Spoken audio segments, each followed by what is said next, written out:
क्या तुम्हें मालूम है कि टैरोट कार्ड्स का ताल्लुक सिर्फ जादू या मुस्तकबिल बताने से नहीं बल्कि इंसान के ज़हन और रूह से। ये कहानी शुरू होती है यूरोप के अंधेरों से 14वीं सदी के आसपास, जब इंसान चर्च के दोस्तों और साइंस के दुश्मनों के दरमियान फंसा हुआ था। उसी दौर में कुछ लोगों ने बनाए ये अजीबोगरीब पत्ते जिन्हें वो कहते थे तारोची।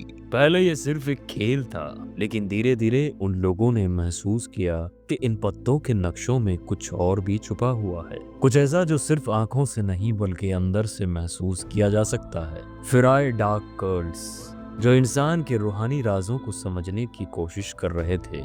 उन्होंने टैरोट को अपनी रस्मों और रिवायतों में शामिल कर लिया। उनका यकीन था कि हर कार्ड में एक एनर्जी छुपी होती है, एक पैगाम जो सिर्फ वो समझ सकता है जिसका दिल खुला हो।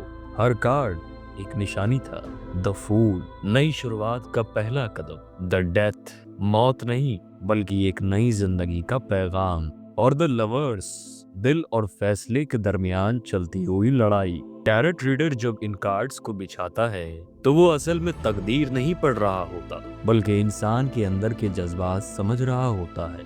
पहला कार्ड, गुजरा हुआ वक्त। दूसरा, आज का हाल। और तीसरा, वो रास्ता जो कल तुम चुन सकते हो। देखा जाए तो टैरोट किसी जादू का हिस्सा नहीं, ये एक रूहानी जुबान है जो तुम्हें तुम्हारी खुद की कहानी दिखाती है, लेकिन उस अंदाज में जिसे तुम खुद कभी समझने की कोशिश नहीं करते। तो अगला जब तुम किसी टैरोट कार्ड को देखो, याद रखना ये सिर्फ कागज नहीं, ये तुम्हारे अंदर के राज लिखे हुए आईने हैं। मैं हूँ हिस्टोरियन साकिब और ये था एक सफर तकदीर के परचम तक।